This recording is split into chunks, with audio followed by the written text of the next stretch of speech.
Bueno, discúlpenme el inconveniente, como que alguien está usando mi cuenta para otra reunión de Zoom en la oficina. Eh, Retomando, decía que el artículo 167 del Código de Normas y Procedimientos Tributarios eh, contiene una serie de disposiciones de carácter general. La primera de ellas, una especie de consagración del sistema o del derecho a la no confiscatoriedad. Después una enumeración de principios que recuerdan en mucho los principios constitucionales. Un criterio que no está en la Constitución, pero que es un criterio que es como el entorno constitucional, la, la forma de interpretar de acuerdo con el canon constitucional. Y finalmente antes de la interrupción, habíamos arribado al tema de las técnicas modernas de la administración del riesgo, de la fiscalización o auditoría por parte de la administración tributaria. El artículo 168 del Código de Normas y Procedimientos Tributarios remite a la jerarquía del artículo 6, a la jerarquía de las fuentes del ordenamiento jurídico establecida en la Ley General de la Administración Pública. En su momento esto fue algo controvertido, dijéramos, porque ya existía cuando se introdujo esa norma un artículo o dos artículos, el artículo 2 y el artículo 3 del propio código, con una sistemática propia sobre las fuentes del ordenamiento. Dice el artículo 2, por orden de importancia jurídica, las fuentes del ordenamiento son las disposiciones constitucionales, en primer lugar. En segundo lugar, los tratados internacionales, las leyes, y en cuarto lugar, las reglamentaciones y demás disposiciones con carácter general. Orden de importancia jurídica quiere decir jerarquía, y quiere decir también supremacía, es decir, las normas constitucionales están por encima de los tratados internacionales. Obviamente la constitución política misma dispone que los tratados internacionales que tienen que ver con la materia de los derechos humanos es superior incluso a las propias normas constitucionales cuando establezca mejores garantías o derechos más evolucionados. En tercer lugar, las leyes. Hemos tenido ocasión de ver en el último tema de nuestro programa el principio de legalidad o de reserva de ley. Y en cuarto lugar, las reglamentaciones y demás disposiciones con carácter general. Esta coletilla, demás disposiciones con carácter general, no es gratuita, porque en la administración tributaria es muy frecuente que existan normativas, resoluciones de carácter general establecidas por la propia administración tributaria, establecidas, digamos, no por un decreto ejecutivo, sino por una resolución con carácter general emitida por por el propio administrador tributario. Dice el artículo 3 del Código de Normas y Procedimientos Tributarios que las resoluciones administrativas internas, subrayo internas, esto quiere decir que no están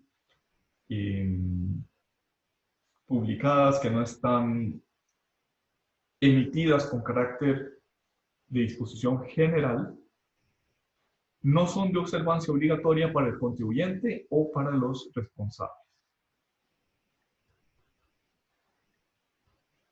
Esto es una parte del derecho tributario que suele generar conflictos frecuentemente con la administración.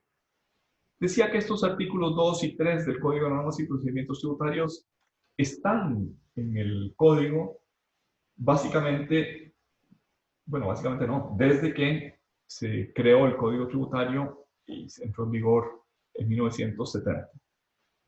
De tal manera que hay poca explicación para entender que se reprodujera un nuevo artículo, el 168, introducido en el 2012 por la Ley 9069,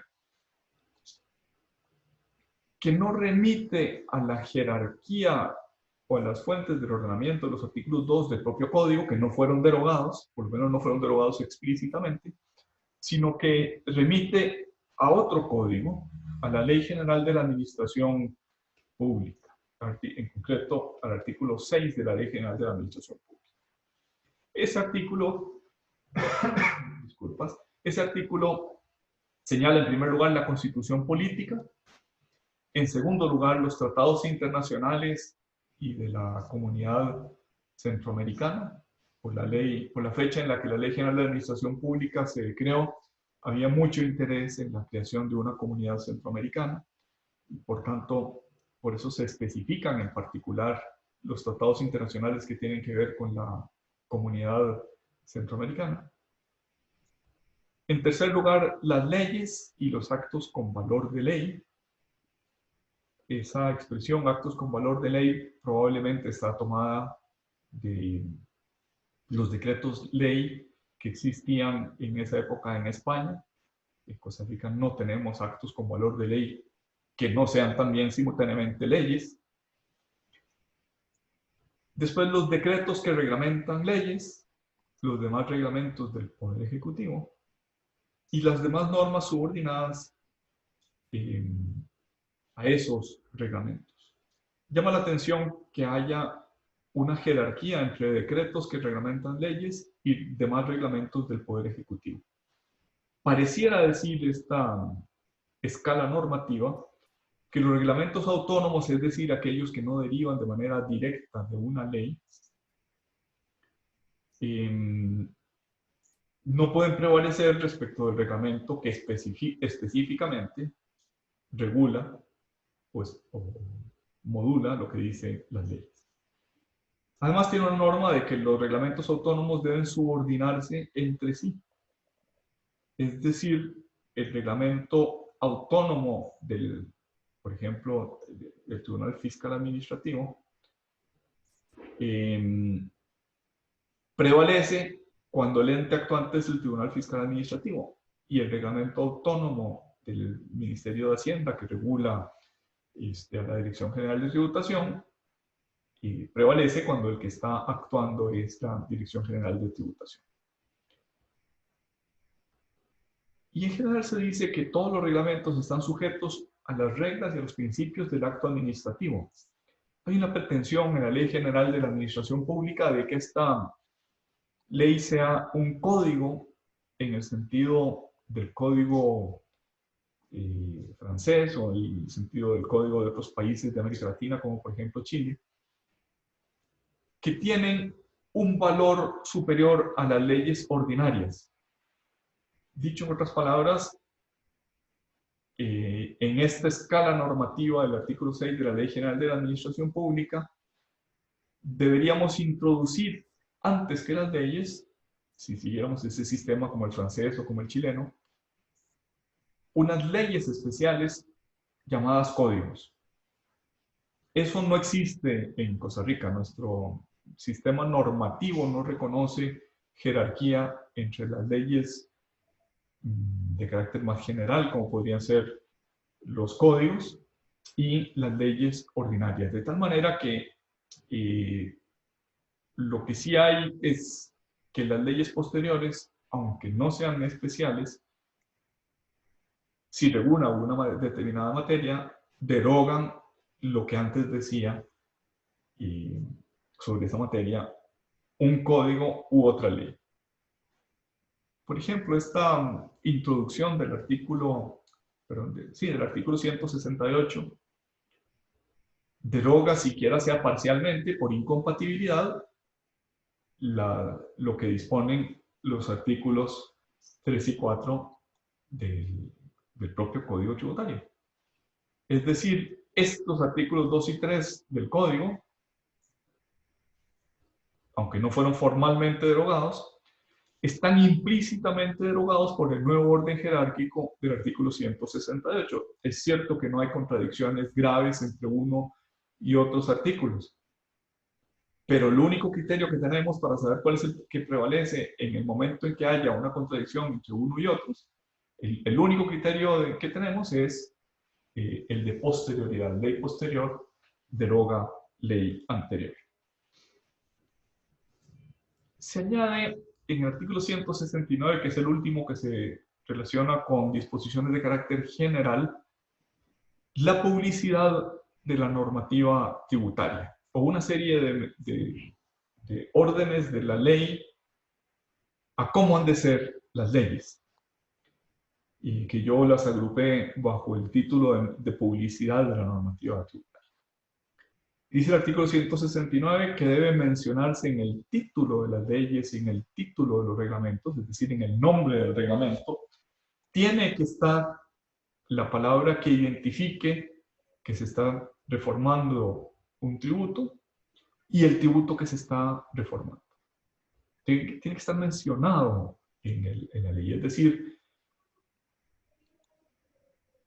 pues no sé, ley ante la emergencia del COVID-19 y de alivio fiscal de los impuestos tales y cuales. Dice también ese artículo 169 del Código que debe haber una mención en el epígrafe, en el nombre de cada artículo. No puede haber artículos sin epígrafe en materia tributaria. Es una garantía establecida en el artículo 169 del Código Tributario. Cuando haya normas derogadas, debe hacerse una relación completa de las normas derogadas. Dicho en otras palabras, el artículo 169 del Código Tributario aspira a que en materia tributaria no haya derogación implícita, derogación por incompatibilidad, sino que haya siempre derogación explícita, una relación completa de las normas derogadas, y que cuando se publiquen nuevas normas reformadas, la nueva redacción se publique completa. No solo se reforma el artículo 3 del artículo 1 de la Ley del Impuesto de la Renta y se publica exclusivamente el artículo 3, sino que debería publicarse el artículo 3 en su totalidad. Después, se permite la retroactividad cuando el nuevo régimen de infracciones y sanciones resulte más favorable que el anterior. Y más aún, no solo se permite, sino que pareciera ordenarse, es una disposición general. Y se afirma que las presunciones tributarias pueden combatirse mediante prueba en contrario, excepto si la ley prohíbe tal prueba en contrario. Hemos de decir que este artículo 169 de estas disposiciones, precisamente porque Costa Rica no tiene en su jerarquía que el código tiene valor superior a la ley ordinaria, no tienen mayores consecuencias si la nueva ley viola lo que dice este artículo 169.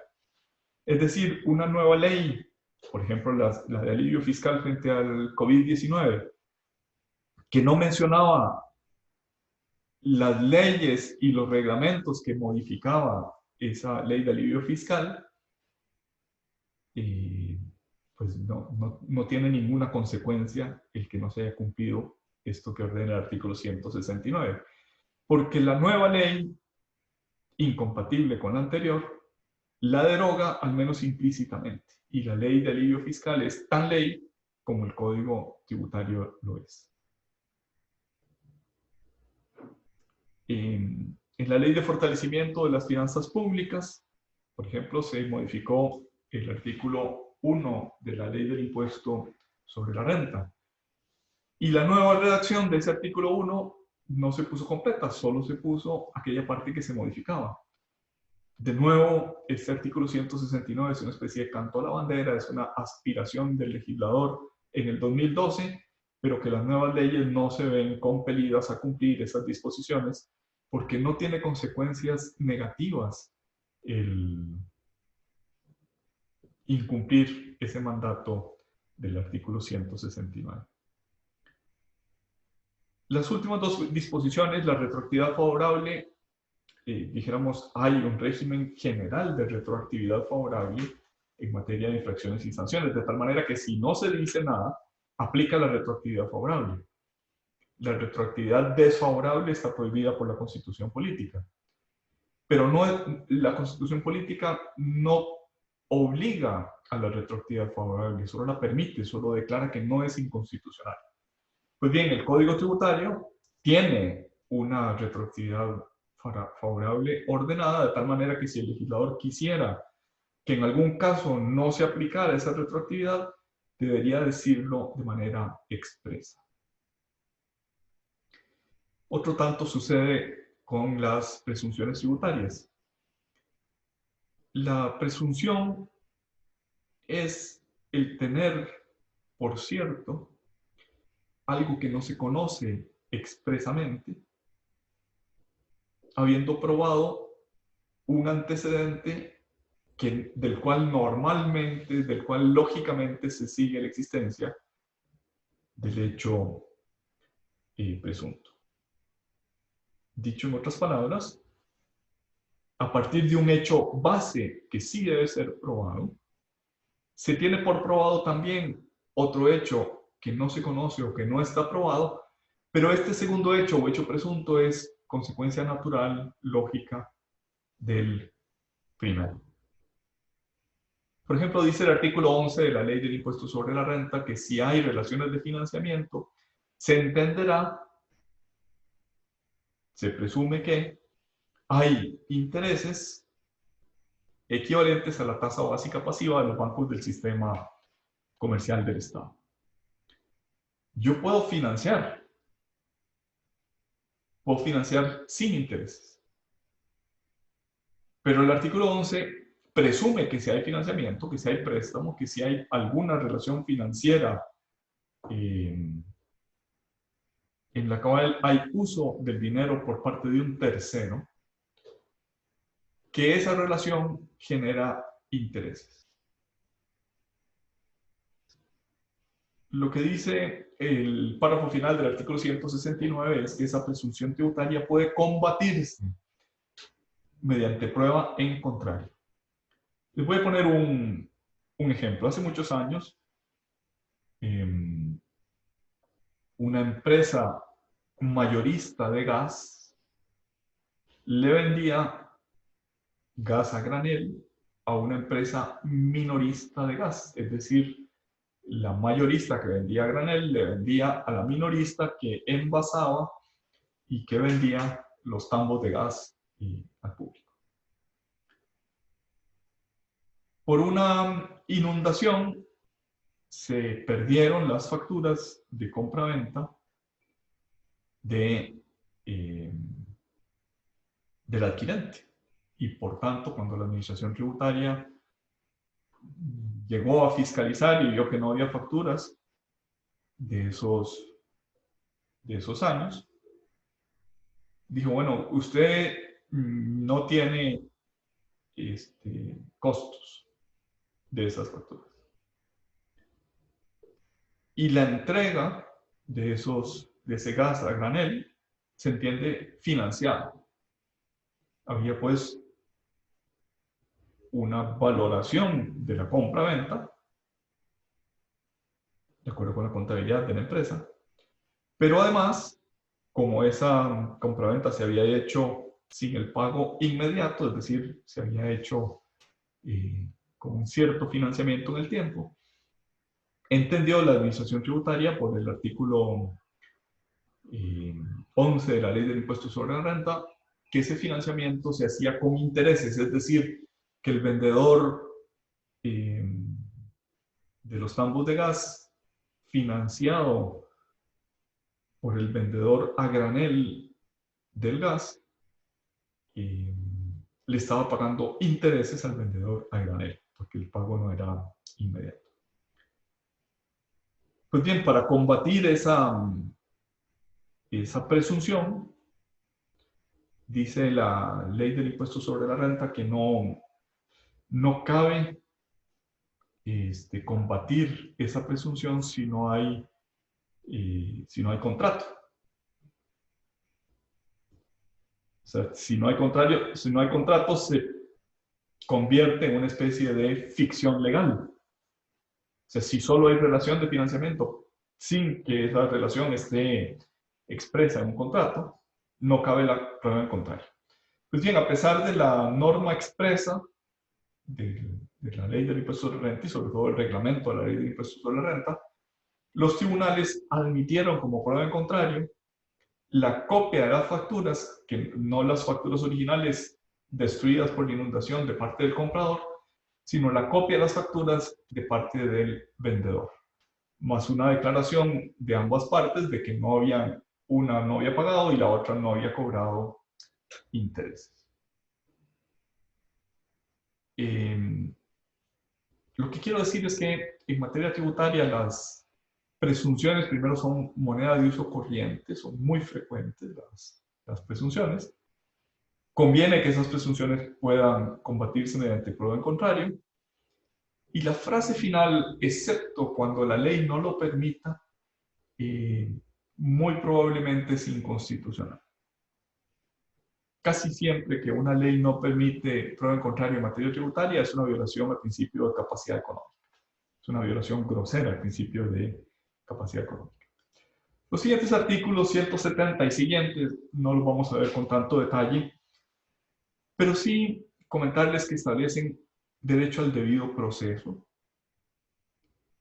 En mis relaciones con la administración tributaria, la administración solo puede actuar mediante los cauces procesales. Existe un derecho a la información y a la asistencia. Tenemos derecho a ser asistidos por la administración tributaria. La materia tributaria es compleja y por tanto el órgano encargado de administrar el tributo también es el órgano encargado de proporcionar información y de asistir, de ayudar a los sujetos pasivos. Hay un derecho de pronta devolución cuando yo tengo saldos a favor.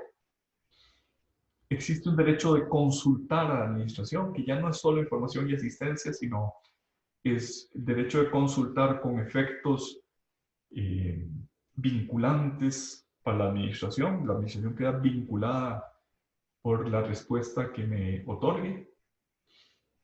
Derecho de calificación única de los documentos, es decir, si me piden, por ejemplo, unos estados financieros, me podrían decir, pero esos estados financieros tienen que venir firmados por el contador. Bueno, los llevo firmados por el contador. Es que además le hace falta el timbre del Colegio de Contadores Públicos.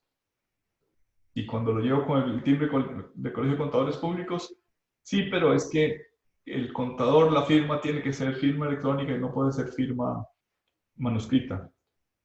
Pues eso no se vale. Lo que ordena el capítulo de derechos y garantías del contribuyente es que, recibido un documento por la administración pública, existe el derecho de que se califique, de que se mencionen los defectos o las cosas a subsanar por una única vez.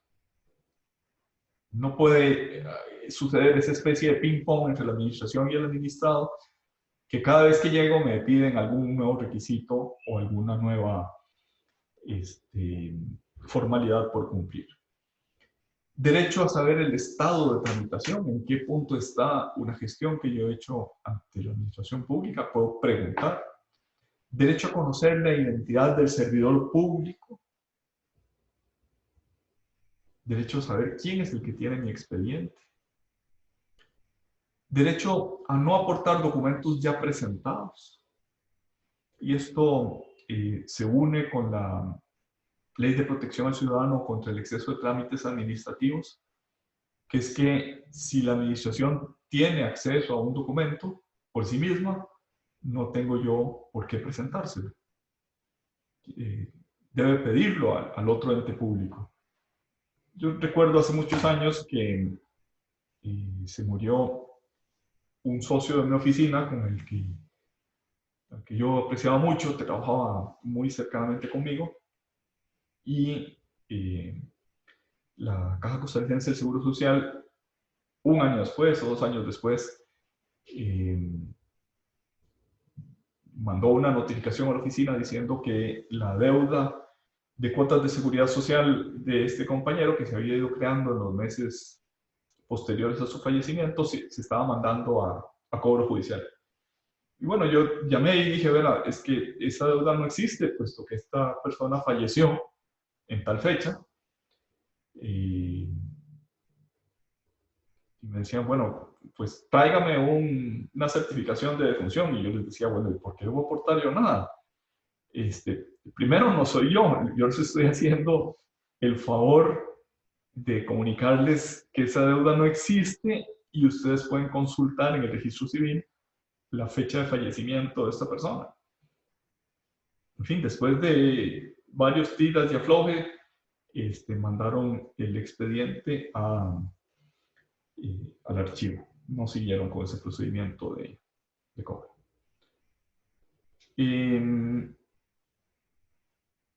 Derecho a la confidencialidad. Esto es derecho a que la información que yo proporcione a la administración tributaria para, digamos, en cumplimiento de las funciones de esa administración no salga del ámbito de los funcionarios que tienen derecho a verla. Hace unos años se consultaron de manera, diría, espuria los bienes y los ingresos de Keylor Navas en Costa Rica y más o menos se hicieron públicos. Eso es una violación a ese derecho a la confidencialidad. O sea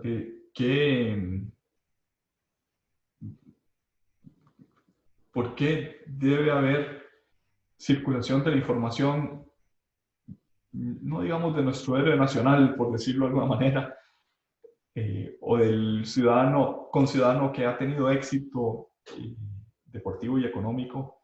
¿Por qué esa información circuló, salida de los archivos de la administración tributaria? Bueno, pues porque se violó este derecho del capítulo de derechos y garantías de los contribuyentes. Derecho a ser tratado con respeto, derecho de alegar y aportar. Alegar siempre se refiere a alegatos jurídicos, a razonamientos jurídicos. Derecho a ser oído en audiencia previa. Derecho a ser informado de los valores y parámetros, por ejemplo, en el impuesto de bienes inmuebles, cuáles son los valores que existen en la zona, cuáles son los parámetros de valoración que se utiliza en materia de bienes inmuebles. Derecho a ser informado de la naturaleza y el alcance de las actuaciones, y esto se refiere sobre todo a dos tipos de actuaciones, que son las actuaciones de fiscalización y a las actuaciones de imposición de sanciones. Derecho a ser informado de las consecuencias jurídicas y económicas de aceptar determinaciones. Durante varios años fue frecuente que la administración llamaba al contribuyente y le decía, bueno, hice esta fiscalización y alcancé estos resultados, y firme aquí. Bueno, y la gente firmaba sin saber que estaba aceptando esa determinación, es decir, renunciando al procedimiento de impugnación. Esa práctica, afortunadamente, pues ya no se da, por lo menos desde hace bastantes años. Dicho en otras palabras, cuando voy a la administración tributaria, debe la administración tributaria informarme de las consecuencias jurídicas y económicas, y más aún, como dicen actualmente los formularios para las actas de ese tipo de actuaciones, debo afirmar si las entendí, y en el caso de que no las haya entendido, está la administración tributaria obligada a darme las explicaciones pertinentes. Aquí se habla de tres conceptos: determinaciones, infracciones y accesorios. Los accesorios son los intereses. Y también puede ser accesorio el recargo por mora. Derecho a asistencia letrada en sede administrativa. Derecho que no es explícito en la mayoría de los ordenamientos administrativos, sí es explícito en los ordenamientos jurisdiccionales, está explícito para la materia tributaria. Tengo derecho a ser asistido por un abogado en el caso de que así lo quiera. No estoy obligado, sino que tengo derecho a esa asistencia letrada.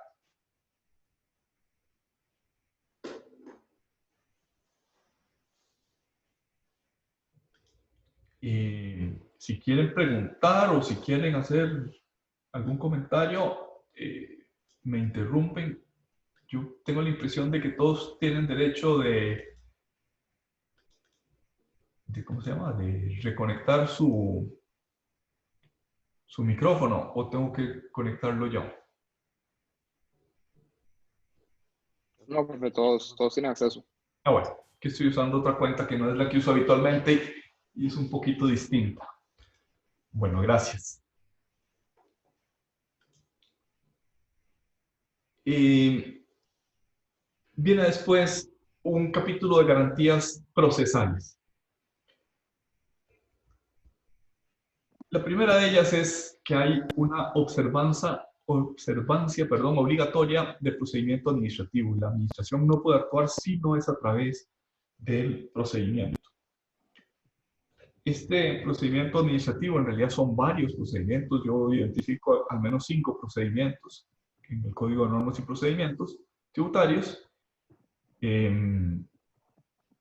No puede ser saltado por los pasos no pueden ser acortados, los pasos procesales no pueden ser disminuidos, so pena de invalidar la totalidad del procedimiento. Dice también el título 6 de nuestro código que las actuaciones o las pruebas obtenidas irregularmente por la administración tributaria no producirán efecto contra el contribuyente, y en realidad ya dijimos que es contribuyentes contra cualquier sujeto pasivo. Esta norma frecuentemente se ve disminuida, restringida o incluso a veces violada. También hay límites a la avocación. Recordarán ustedes que la avocación es una figura por la que el superior jerárquico puede avocarse, puede atraer así el conocimiento de un caso. Pues hay límites, es decir, si la delegación fue hecha por ley, el superior jerárquico no puede abocarse a algo delegado por ley. Solo puede abocarse a algo que hubiera delegado administrativamente.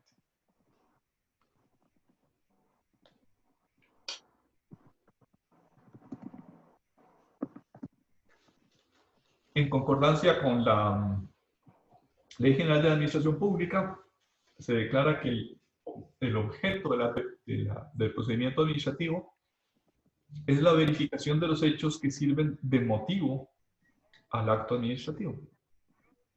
La Ley General de la Administración Pública lo dice con unas palabras quizás un poco más contundentes. El objeto del procedimiento administrativo es la averiguación de la verdad real. Solo la verdad, solo los hechos pueden servir de motivo al acto administrativo. Perdón, ¿alguien quiere preguntar? ¿Alguien quería preguntar?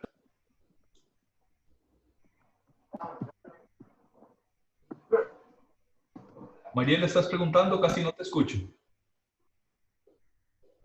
No, breve, listo. Gracias. Ah, bueno, disculpas. Decía que esta norma del capítulo de garantías procesales ya existe o ya existía en la Ley General de la Administración Pública, con el añadido de que se dice que esa averiguación de los hechos, esa averiguación de la verdad real, debe hacerse con respeto a los derechos subjetivos y a los intereses legítimos del contribuyente. Cuando se pide información, el plazo mínimo será de 10 días hábiles. Esa es otra norma que frecuentemente se incumple por parte de la administración. Debe actuar la administración con una presunción de buena fe. Debe presumir la buena fe de los sujetos pasivos, de los contribuyentes. Se ordena que el impulso procesal corresponde a la administración tributaria. se concede derecho de acceso al expediente y se tienen unas normas sobre carga de la prueba que básicamente lo que dicen es que la administración está obligada a demostrar la existencia del hecho generador y que el contribuyente está, o le corresponde la carga, de probar los hechos que disminuyen, limitan o eximen de la obligación tributaria. Corresponde, pues, de acuerdo con esas normas de distribución de la carga de la prueba, corresponde a la administración tributaria declarar y probar que el contribuyente incurrió en el hecho generador y corresponde al contribuyente declarar y probar sus costos, sus gastos deducibles o las razones por las cuales su cuota tributaria se ve minorada. Bien, hemos hecho un repaso de todas las garantías, derechos generales y garantías procesales.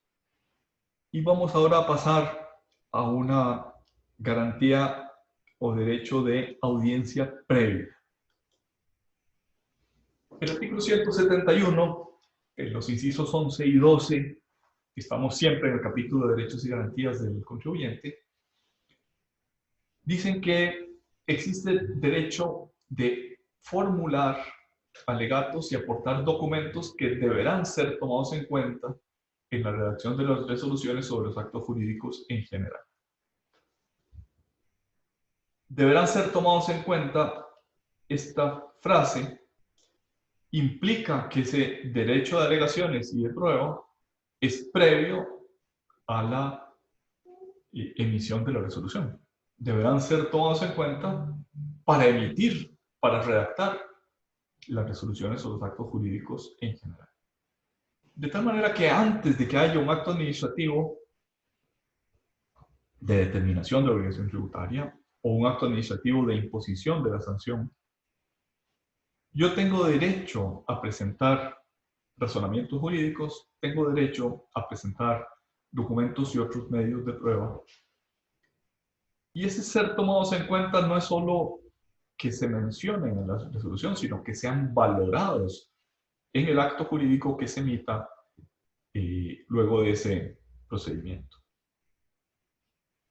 Si lo anterior no fuera suficiente, el inciso 12 de ese artículo 171 dice que los contribuyentes tienen derecho a ser oídos en el trámite de audiencia con carácter previo al dictado de la resolución o acto que tendrá efectos jurídicos para los sujetos pasivos de conformidad con la ley. Ya no es solo presentar alegatos y aportar documentos, sino ser oído. Audiencia viene de oído, de ser oído, con carácter previo. No se puede emitir la resolución si no hay esa audiencia previa. Dijéramos que estos dos artículos de alguna manera reproducen la garantía de la Convención Americana de Derechos Humanos, también llamada Pacto de San José de Costa Rica. Recuerdan que vimos en las fuentes que está la Constitución Política, que están los tratados internacionales, vienen las leyes. Y yo diría que este Pacto de San José de Costa Rica, por ser un tratado de derechos humanos, no solo tiene valor superior a la ley, sino que incluso tiene valor superior en la medida que mejore los derechos humanos que están en la Constitución Política. Es decir, es del más alto rango posible. Dice el artículo 8 de esa Convención Americana de Derechos Humanos o Pacto de San José. Toda persona tiene derecho a ser oída con las debidas garantías y dentro de un plazo razonable por un juez o tribunal competente, independiente e imparcial, establecido con anterioridad a la ley, en la sustanciación de cualquier acusación penal formulada contra ella, o para la determinación de sus derechos y obligaciones de orden civil, laboral, fiscal o de cualquier otro carácter. Derecho de audiencia previa. Aquí me interesa mencionar que este instrumento de derechos humanos llamado Pacto de San José se refiere a garantías de carácter judicial, pero que en Costa Rica se ha entendido que el Tribunal Fiscal Administrativo, aunque no sea jurisdiccional, aunque no pertenezca al Poder Judicial, puede cumplir esa función de ser oído con carácter previo. Ciertamente es una disminución del tenor literal del artículo 8, párrafo primero de la Convención Americana de Derechos Humanos. Pero en general se entiende, y no solo se afirma esto del Tribunal Fiscal en materia tributaria, sino en general se admite de los tribunales administrativos, que en la medida en que sean competentes, independientes e imparciales, cumplen esa garantía de ser oídos con carácter previo. Por tanto, lo importante es no solo que el tribunal administrativo cumpla esa función de audiencia previa, que nos escuche antes de determinar la existencia de una obligación, sino que ese tribunal tenga esas tres características: competente, independiente, imparcial.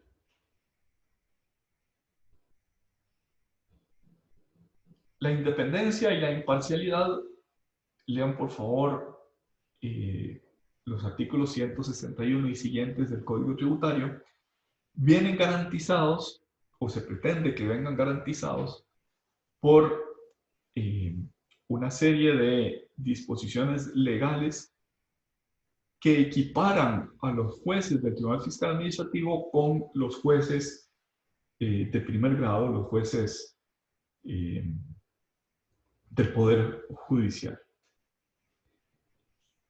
Quería fijarme en esta palabra, competente. No solo es competente por razón de la materia. En la materia nuestra, competencia en materia fiscal, en materia tributaria. No es solo una genérica competencia procesal por razón de la materia, sino que se refiere también a que tengan idoneidad profesional. Sería una burla de la garantía del Pacto de Derechos Humanos el que quien me juzga, quien conoce mi caso, no sepa de esa materia, o sepa muy poco de la materia sobre la cual tiene que emitir su opinión, pero en realidad es su veredicto, su sentencia. Dice también el Pacto de San José que ese tribunal tiene que estar establecido con anterioridad a la ley. Obviamente, pues aquí está previsto el recelo de los países americanos reunidos en la convención que creó el Pacto de San José, el recelo de los tribunales especiales.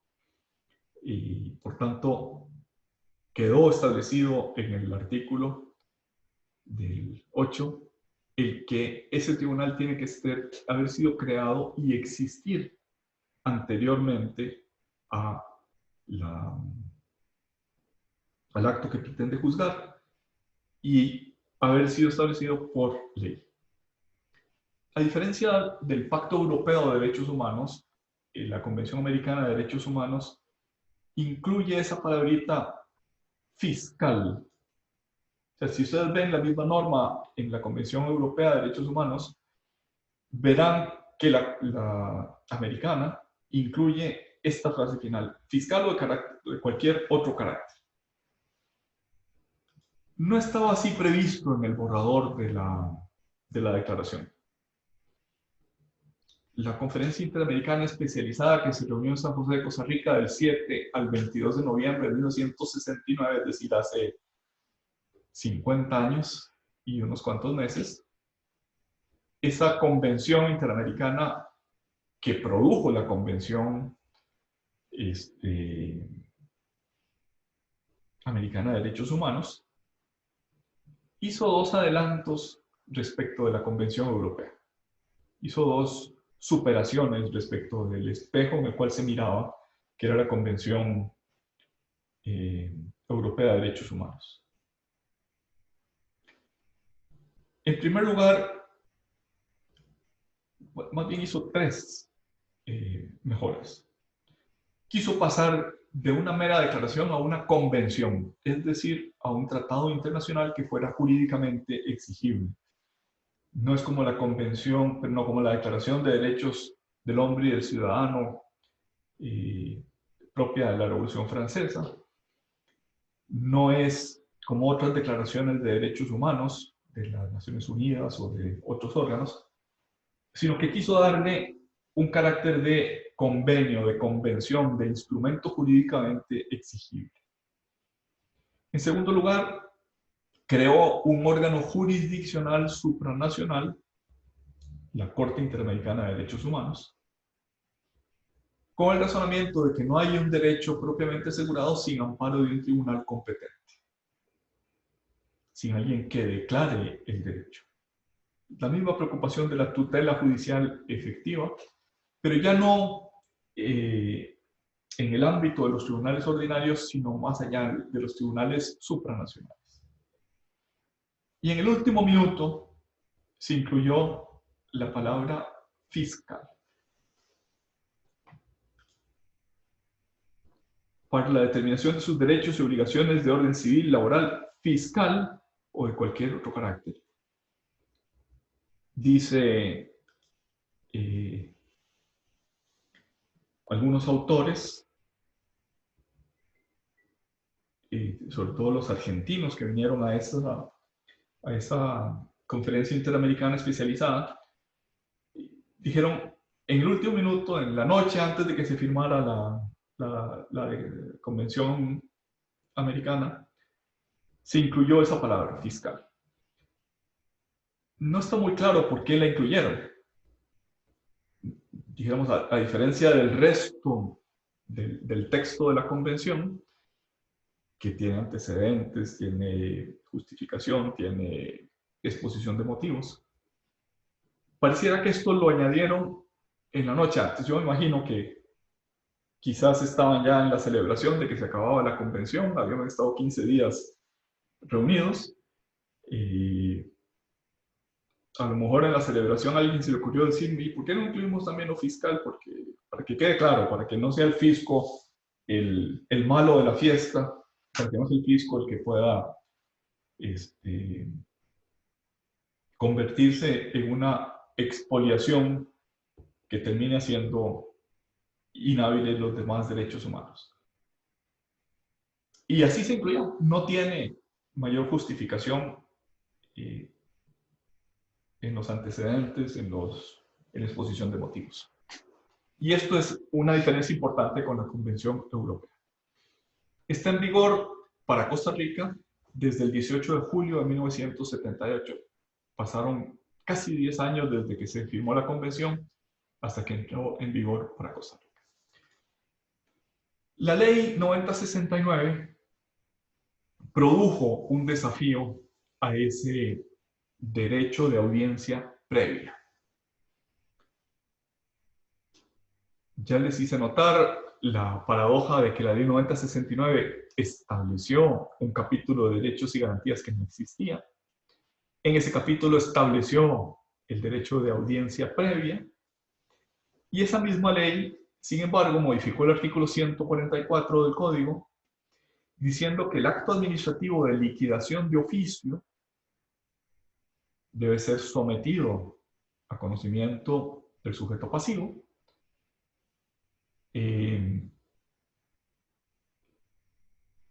y si está disconforme con la propuesta, en los 10 días siguientes se le notificará el acto administrativo y deberá pagarlo dentro de los 30 días siguientes. El ingreso respectivo de ese acto de liquidación de oficio deberá pagarse entre los 30 días siguientes, excepto si el sujeto pasivo ha rendido dentro de ese mismo plazo las garantías establecidas reglamentariamente.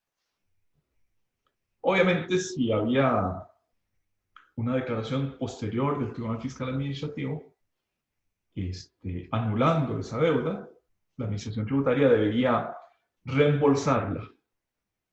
Y no solo el costo de las garantías, sino la devolución del impuesto en el caso de que se hubiera declarado parcialmente improcedente la determinación tributaria. Esta norma del artículo 144 fue objeto de una acción de inconstitucionalidad. Así como la anterior resolución determinativa era exigible después de confirmada por el Tribunal Fiscal Administrativo, el acto de liquidación de oficio era ejecutable, podría ser cobrado incluso coactivamente, antes de ser revisado por una autoridad objetiva, independiente e imparcial.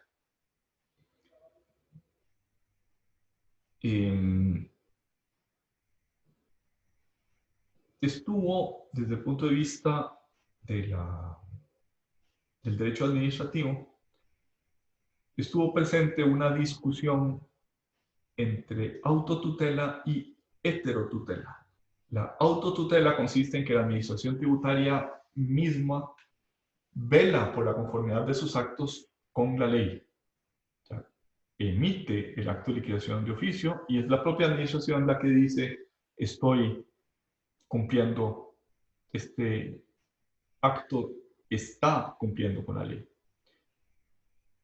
Ese concepto de autotutela tiene su opuesto en la heterotutela, que es cuando hay una declaración de si esos actos son conformes o no con la ley por alguien que no es el propio que emite el acto. Es decir, cuando la conformidad o la disconformidad la declara un juez.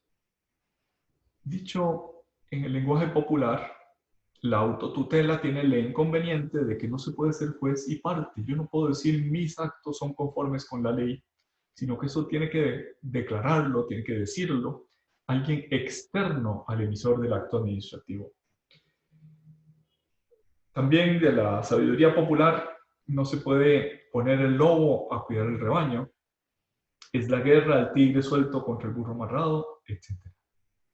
De tal manera que cuando es la propia administración tributaria la que puede ejecutar su acto sin haber sido revisado en el fondo, lo que se viola es la tutela judicial efectiva. Si para que me devuelvan, para que los tribunales declaren que no debía lo que dice la administración que debía, han de pasar varios años, se vuelve inútil el recurso o incluso el proceso judicial. El voto 12.496 del año 2016 anuló ese artículo 144 del Código de Normas y Procedimientos Tributarios. Y dijo que la ejecutividad y la ejecutoriedad de los actos administrativos, aunque deriven de la propia ley, no son en sí mismos inconstitucionales. Derivan de una presunción de legalidad y de un principio de autotutela. Sin embargo, aunque no violan directamente la Constitución, sí violan por inconvencionalidad, esto es, por violación de la Convención Americana de Derechos Humanos, que en materia fiscal exige la revisión de oficio por otra instancia administrativa de previo a su ejecución. Entonces es una inconstitucionalidad muy curiosa, por lo menos para mí que no soy constitucionalista, y me resultó muy curiosa en su momento porque se declaró inconstitucional por inconvencional, no por sí misma. No viola la Constitución, dijo la Sala Constitucional, pero sí viola un instrumento de derechos humanos que tiene el mismo rango que la Constitución política. También se anularon el artículo 192 del Código de Normas y Procedimientos Tributarios y los reglamentos de procedimientos, del Reglamento de Procedimientos Tributarios que por conexidad regulaban esta misma materia.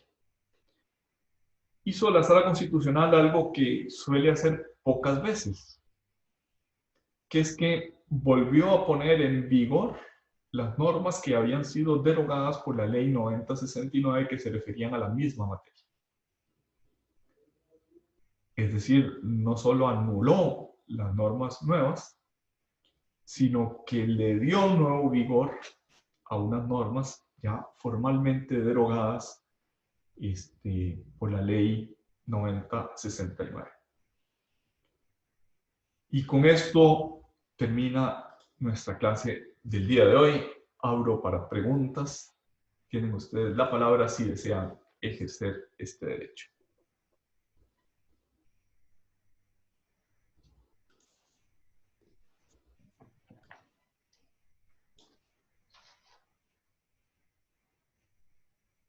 Veo que no nos pudimos reconectar todos. Veo solo 22 y antes de la pausa de la introducción éramos 28. Qué lamentable de mi parte no haberlos logrado conectar de nuevo. ¿Preguntas, dudas, aclaraciones, comentarios? Yo creo que todo está claro, profe. Sí, Bueno. en general sí, no, nada más con eso último, entonces diríamos las actuaciones, al final ¿en qué quedó? ¿Una forma de autotutela o de heterotutela? O sea, en No, definitiva, heterotutela. heterotutela, en definitiva. La Sala Constitucional ordenó que antes de ser ejecutiva, una determinación tributaria tenía que ser confirmada por el Tribunal Fiscal. Ok, perfecto.